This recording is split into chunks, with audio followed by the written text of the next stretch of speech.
paggamit ng Ibanez Energy Saver sa loob ng tahanan ay hindi lumalabag sa batas. Bagkus, ito ay pagsunod sa lituntunin ng Administrative Order No. 126. Ang magandang kalidad nito at ang pagiging ligtas ay ayon sa itinakda ng Consumer Protection Law o Republic Act 7394. Isa sa layunin ng Yes Triple J International ay maipromote ang livelihood program mula sa mga innovations at inventions na totoong Pilipino. Official na na-recognize sa Philippine industry noong March 30, 1995. Sa loob ng 19 years, halos 20 million gadgets ang nabenta sa buong Visayas at Mindanao. Noong pinigilan siya sa pamamagitan ng isang court order na magbenta sa Visayas at Mindanao, nagbenta siya sa Germany, Canada, China, United States, United Kingdom, Australia at Middle East. Binuksan niya ang Luzon at ang global market noong October 2014. Pag-usapan natin ang Yes Gadgets. Ito ang air condition model 22%. Exclusive ito sa window type air condition na 2 horsepower pababa. I-plug mo lang sa outlet, pagkatapos ay i-plug mo naman ang aircon dito. Pag on mo yung dating maingay mong aircon, ngayon ay tatahimik na. Dalawa ang dahilan ng pag-ingay ng aircon unit mo. Una, low voltage. Ikalawa, high voltage. Ang sumisira sa aircon mo ay fluctuations at power surge. Kapag gamit mo ang Yes Gadget na ito at nag-brownout, pagbalik ng kuryente ay ide-delay niya ng 4 seconds ang pagpasok ng voltage upang ma-regulate muna ito upang maiwasan ang pagkasira bunga ng fluctuations at power surge.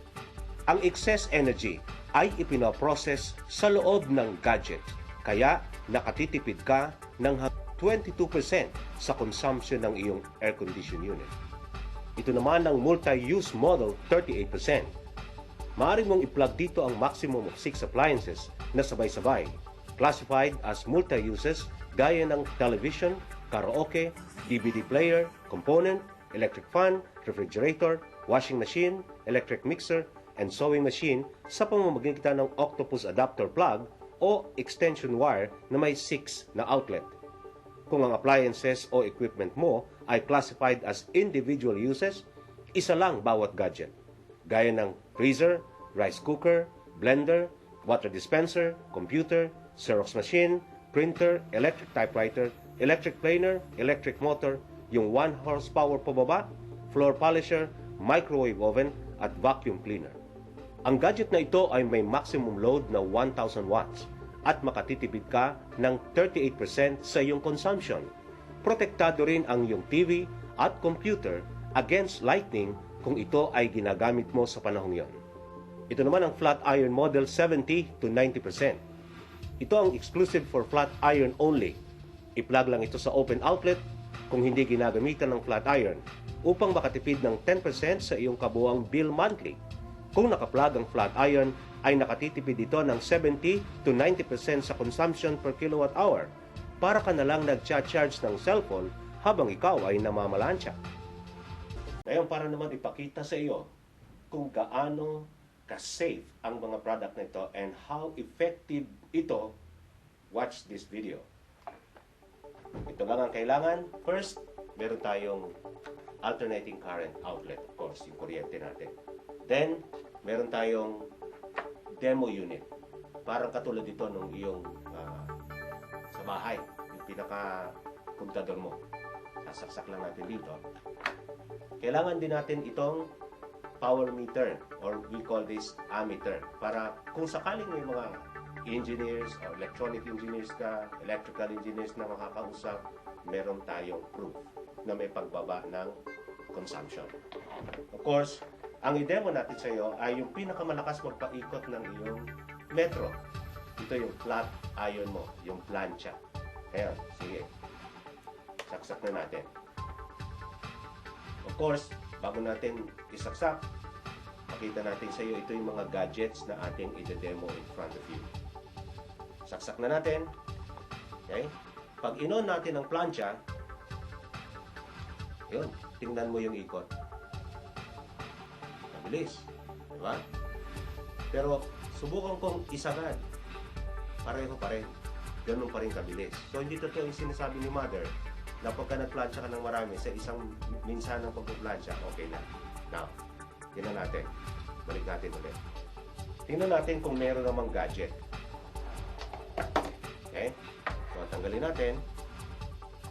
Lagay muna natin ito ng setup. Okay. Yan yung ikot, no? Kapag walang gadget. Lagyan naman natin ng gadget. Ilagay natin ito sa gadget. At yung gadget ay isaksak natin dito.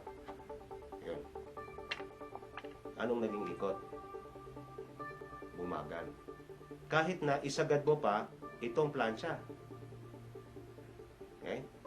Ganyan pa rin ang ikot. Kung sakali namang tanggalin yung gadget, ito, tinanggal natin, isaksak natin ng direkta yung plansya, tinan mo yung ikot. Mas mabilis talaga. Okay? Now, ang next nating i-test is may pagbababa talaga ng consumption. Baka naman kasi ito ay inipit lang. Kumuha tayo ng power meter or power reader. Isaksak natin at iset natin sa power. Yan. Power meaning watts. Okay? Yan. Isaksak natin itong plansya.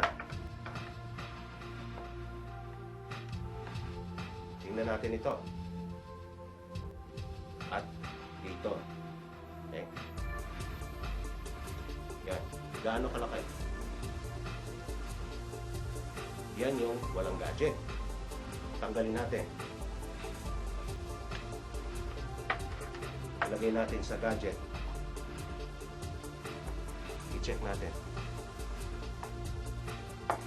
Oh, naka-on ang gadget. Ilan lang.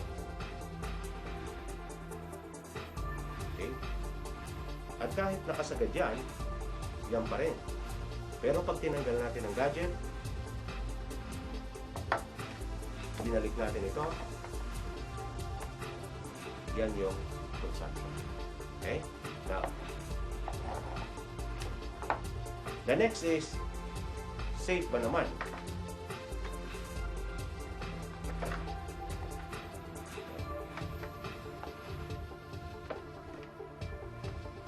Ano ba ang kalaban ng kuryente? Tubig. So,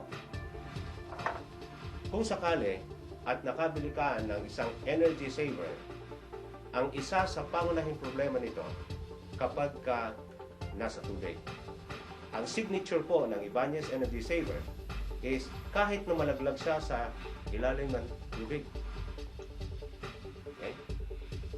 Bawasan natin para tumubog siya talaga ng gusto. Okay? So, kung sakaling lumubog sa tubig, isasaksak mo ba ang gadget mo? Of course, hindi. Pero dito, pwede. Ilog natin ng gusto. Yan, no? Nagkakarga siya ng tubig. Kung naiba pa itong gadget na to, hindi mo pwedeng gawin ito sa karaniwang gadget. Kahit na bunutin mo, itaas mo, at nakataas ay isaksak mo ulit, may ilaw pa rin, isaksak mo ulit, ilubog mo, it's the same thing. That's how safe these gadgets are. Ngayon, kumusta naman? Kaya hindi siya pumuputok sapagkat hindi siya nagko-consume ng electricity. Kung sakali na meron kang ganito, punuin natin ang gusto. Hayaan nating mawala yung pinakabula, no? Yun. Kapit na mahubos ang bula. Yan na. Okay? Yun. That means, puno na ng tubig sa loob. Therefore, pwede na nating, paano kung halimbawa, ay nagplancha ka. Just to illustrate gaano kasi nakalubog ang plancha mo. Okay? Isaksak natin. Okay? Hihinga pa. I-on natin ang plancha. Makikita mo yan, umiikot ang metro. Pero look, kaya ba ito ng ibang mga energy saver na nagki-claim sa market? In fact, this is the signature of the original. So, kahit hawakan mo, ay walang problema. Okay? Now, baka ito lang. E paano naman yung ibang gadgets? Pwede ba namang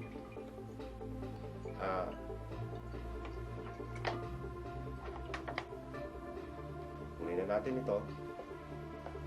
Tuloy natin dito sa kabila. Sabi ng iba, bakit ito? Pwede rin ba? Sige, tingnan natin. Kung isaw-saw mo kaya ito, naku, delikado na yan. Okay, saksak natin.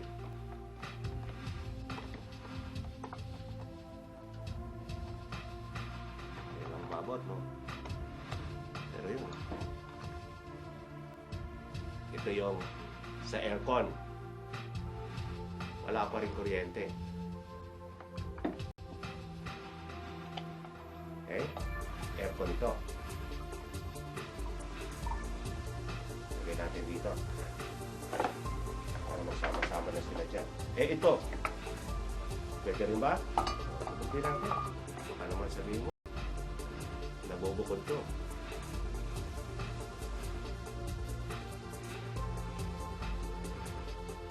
Okay? So, ilubog na natin sa loob. Okay? So, nakalubog na, hindi pa nakasaksak. Isaksak natin. Yun. Umilaw. Pero, kahit hawakan mo, wala pa rin kuryente. Don't try this at home, please. And don't let your children see this. This is only being done by professionals. Pero, this turns out to be the safest energy saver in the market today. Okay? Nakakatipid ka na, ay tsak na safe pa ang pamilya mo. Ngayon, biruin mo yung mga nagkakandak ng demo sa mga malls. Sabihin mo sa kanila, huwag mo nang iluglob. Isprayan mo na lang ng tubig at isaksak natin. Kapag hindi yan nag-react, that means that's the original energy saver. Okay? So, this is the gadget that saves 30 to 50% on your consumption every month. The most legal and the safest. Thank you.